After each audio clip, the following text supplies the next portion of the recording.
Subscribe our YouTube channel and watch our videos. اب لات، منات، عزا یہ سب کے سب اولیاء کرام کے نام ہیں، اس زمانے کے بزرگوں کے نام ہیں۔ بخاری شریف کتاب التفسیر میں سورۃ نجم کے اندر ابن عباس سے مروی ہے، اما لات فکان یلت السویق للحاج، لات نیک آدمی تھا، حج کے موسم میں ستو میں پانی ڈال ڈال کے حاجیوں کو پلاتا تھا۔ اللہ تعالیٰ نے کرامات عطا فرمائی اور اس زمانے کے بدعتیوں نے پھر ان کا پوجا شروع کر دیا، 11ویں عورس سراپا قدس، اور نیاز دینی شروع کر دی، اور فلاں دستگیر، فلاں داتا، وہی سب کچھ دینے والا، 2000 من مٹی کے نیچے دبا ہوا، پورے خدائی چلا رہا ہے۔ سید علی حجویری کی قبر پر لاہور میں لکھا ہوا ہے، اولیاء اللہ روئے زمین کے منتظم اور زمین کا نظام چلانے والے ہیں، نقل کفر کفر نباشت۔ اللہ فرماتے ان ہی الا اسماء، نہیں ہے یہ مگر نرے نام، یہ نہیں کہ ٹیوب لائٹ بہت لگ گئے اور چراغاں ہو گیا اور ہرے جھنڈے سامنے آ گئے۔ ہمارے رسول صلی اللہ علیہ وسلم کی تشریف آوری کی خوشی پر خوش ہونے کا طریقہ اور اس خوشی کا اظہار اسلام نے نہیں بتایا، ایسے چھوڑ دیا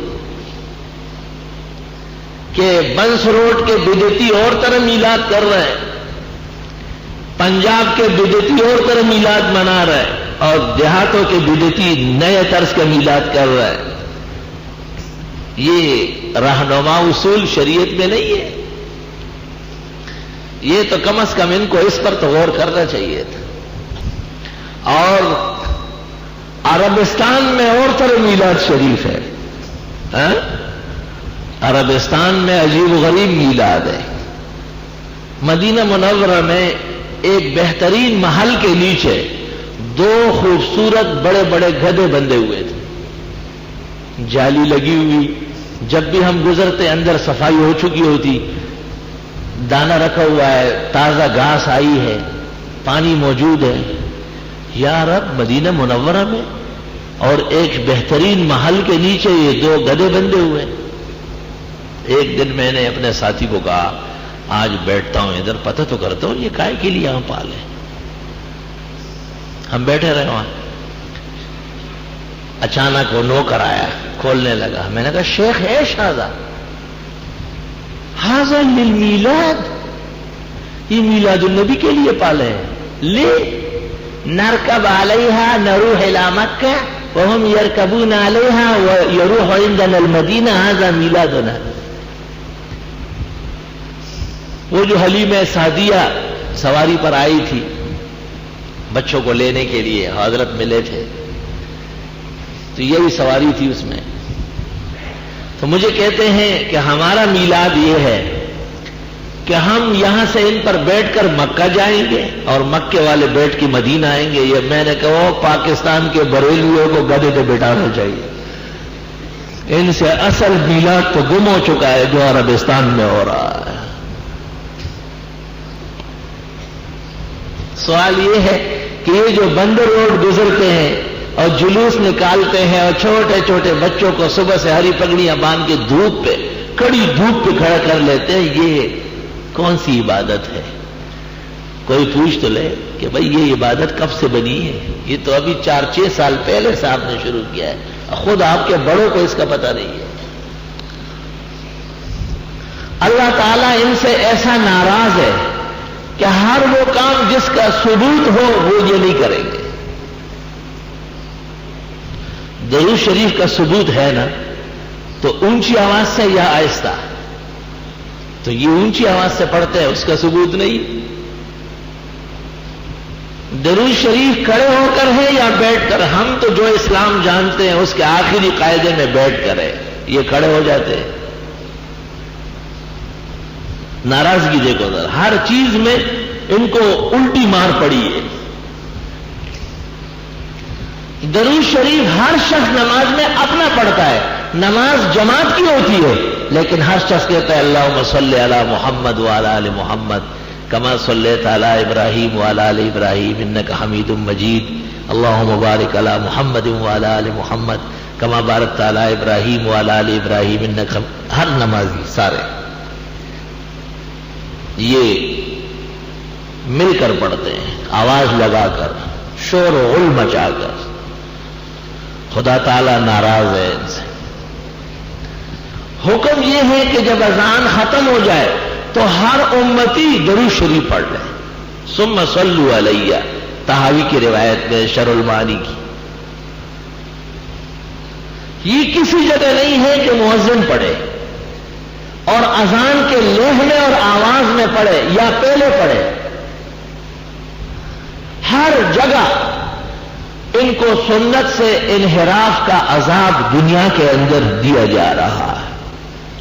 میلاد النبی، پہلی بات تو یہ ہے کہ حضرت کی وفات 12 ربیع الاول کو ہے، اس میں اختلاف نہیں ہے،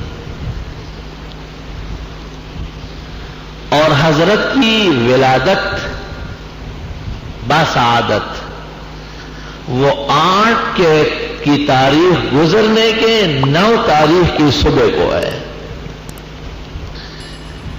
ابن عبد البر نے مستقل دلائل قائم کی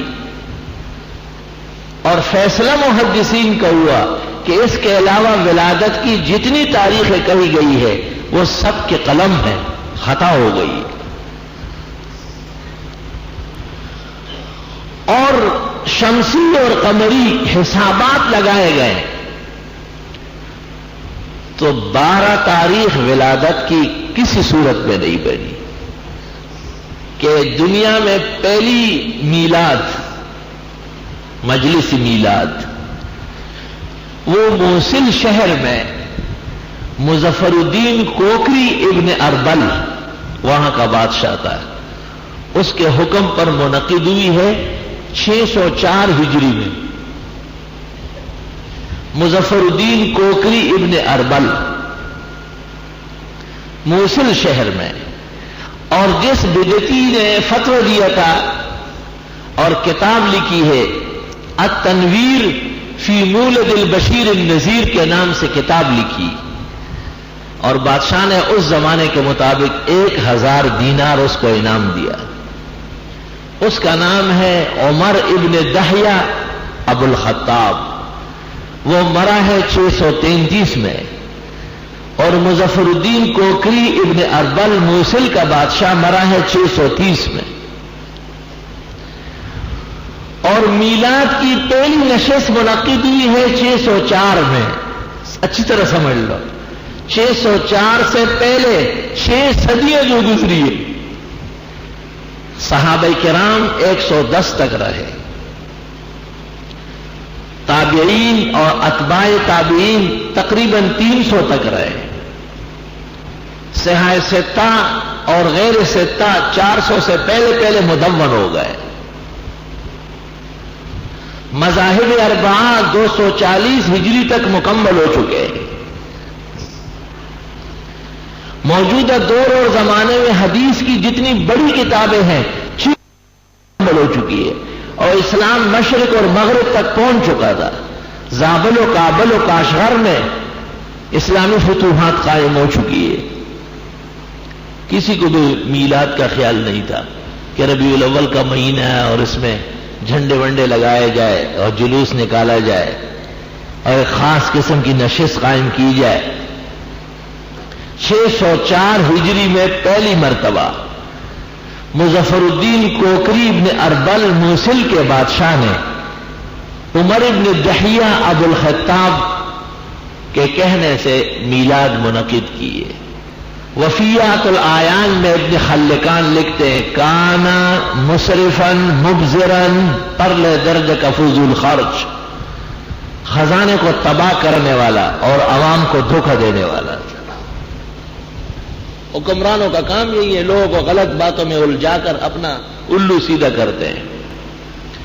اور جس نے فتوی دیا تھا وہ کتاب لکھی کہ میلاد بہت مبارک عمل ہے، ماشاءاللہ جس گھر میں ہو خیر و برکت آئے۔ خیر و برکت اتباع سے آئے گی یا بدعت سے آئے گی؟ رسول اللہ صلی اللہ علیہ وسلم نے تو بدعت پر لعنت فرمائی۔ آپ نے فرمایا 6 آدمی ہیں جن پر حرم شریف میں بھی اور باہر بھی بدعت لعنتوں کی بارش برستی ہے، اس میں المبتدع ایک بدعتی بھی اس میں شامل ہے۔ بدعتی کے سر پہ کوئی سینگ ہوتا ہے کیا؟ بدعتی اسی کو کہتے ہیں کہ دین کے نام پر ایک کام ایجاد کر لے جس کا ثبوت شریعت مقدسہ میں نہ ہو۔ لیکن ایک لطیفے کی بات آپ کو سناتا ہوں۔ اس عمر ابن دہیا ابو الخطاب المتوفى 633 ہجری، اس کے بارے میں لکھا ہے کان وقیعا فی السلف، بزرگان دین کا گستاخ، یسیء الادب مع الائمۃ الکرام، ائمہ دین کی بے ادبی کرنے والا، وَيَأْمُرُ النَّاسَ بِأَن يَعْمَلُوا بِقِيَاسِهِ، لوگوں کو کہتا تھا جو میں کہتا ہوں یہی مان لو، یہی دین ہے، پرلے درجے کا غیر مقلد اس زمانے کا۔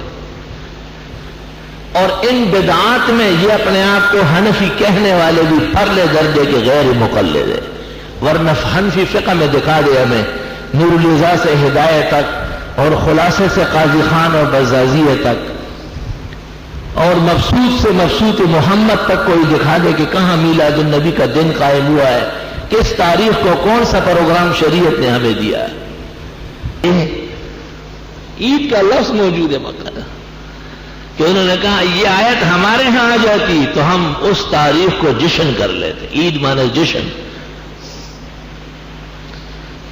تو عمر نے کیا جواب دیا؟ نحن نعلم أين نزلت وفي أي يوم نزلت وفي أي شهر نزلت، ہمیں معلوم ہے کس دن، کس مہینے میں، کس وقت حضرت صلی اللہ علیہ وسلم عرفات کے دن اپنی سواری پر تھے، 9 ذی الحج اور جمعے کا دن، اور یہ آیت نازل ہوئی۔ تو عجیب بات سنو کہ یہود کی طرف سے پیشکش ہے عید کی، عید کی اضافی عید، عید الفطر اور عید الاضحیٰ تو اسلامی عید ہے، ایک اور عید اضافی، تیسری عید، یہ پہلی پیشکش یہود نے کی تھی۔ اور عمر نے کیا جواب دیا؟ نحن نعلم، ہم علم کے ساتھ خوشی مناتے ہیں، علم نام کتاب اور سنت کی معرفت کا ہے۔ تو جناب رسول اللہ صلی اللہ علیہ وسلم کی سیرت طیبہ کو دلائل اور علم کے ساتھ منانا صحابہ کی سنت ہے، اور ان دنوں اور تاریخوں میں فرضی محفلیں منعقد کرنا جن کی کوئی حقیقت و مشروعیت دین میں نہیں ہے، یہ یہود کا بقیہ ہے، اور یہود کے ایجنٹوں کے ذریعے وہ پروگرام آگے بڑھایا جا رہا۔ ہر کام غلط، جھنڈے جی ہرے جھنڈے، بھائی ہری پگڑی ثابت نہیں ہے، جھنڈے تو چھوڑو۔ ہری پگڑی مشکل سے ثابت ہو گئی، بڑی مشکل سے، ایڑی چوٹی کا زور لگا کر۔ تو مشکات دوسری جلد صفحہ 477 میں ابو سعید کی حدیث میں مل گئی شرح سنہ کے حوالے سے، اور حدیث یوں ہے کہ دجال کے ساتھ 70,000 آدمی ہوں گے قرب قیامت میں، وَعَلَيْهِمُ سِیجان، السیجان جمع 60 کا تیجان جمع تاج، آیت لسان الاخضر، ان کے سروں پر ہری پگڑی ہوگی، کھول کے ڈالے تو چادر ہے، یہ چادر ہے ہری، اور لپیٹ لے تو پگڑی ہے، 150 اور 150 کا فرق ہے۔ بڑی مشکل سے ایڑی چوٹی کا زور لگا کے ہری پگڑی نکالی گئی تو وہ بھی دجال کے سپاہیوں سے، مشکل سے ایڑی چوٹی کا زور لگا کے ہری پگڑی نکالی گئی تو وہ بھی دجال کے سپاہیوں سے۔ محمد الرسول اللہ صلی اللہ علیہ وسلم یا آپ کی امت سے کوئی ماں کا بیٹا دکھا دینا، کالی داڑھی اسی میں سفید ہو گئی، آج تک کوئی نہیں آیا جس نے دکھائی ہے، کہاں سے لائے گا؟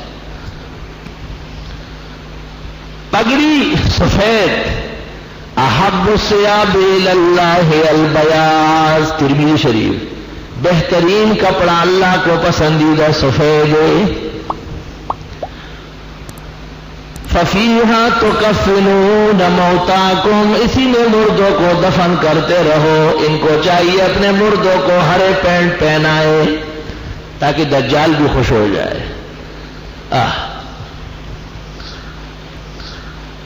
اور حضرت کی پگڑی ہجرت کے واقعہ میں ہے کہ حضرت ابو بکر اور حضرت صلی اللہ علیہ وسلم کے سفید کپڑے اور سفید پگڑی ہجرت کے واقعہ میں مبیضین کے الفاظ آتے، سفید سفید نظر آ رہے تھے. اور جب مکہ مکرمہ فتح ہوا وَعَلَى رَأْسِهِ عِمَامَةٌ سَوْدَاء، حضرت کے سر پر کالی پگڑی، کالی کا ثبوت. اور غزوات میں جتنے فرشتے آئے سب رنگ کہے گئے ہیں لیکن غلط ہے، وہ محدثین نے رد کر دیا. پیلا رنگ، زرد رنگ، ملائک کے انبیاء اور صحابہ کے ساتھ میت میں جب غزا میں شرکت کرتے تھے زرد پگڑیاں، شوخ پیلا رنگ ہوتا تھا. جلال سیوطی نے بھی اور سارے محققین نے لکھا ہے. ہری پگڑی ثابت نہ ہو سکی، ہرا جھنڈا کہاں سے ثابت ہوگا؟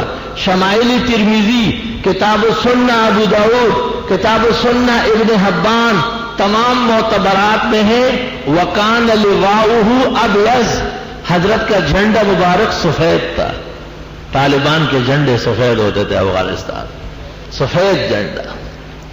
وہ بدعتی کی کون سی چیز سیدھی ہے؟ اونٹ اونٹ تیری کون سی کل سیدھی. سارا نظام الٹا چل رہا ہے. اللہ تعالیٰ امت کو اپنے رسول کے اتباع میں سنت صحیحہ اپنانے کی توفیق عطا فرمائے.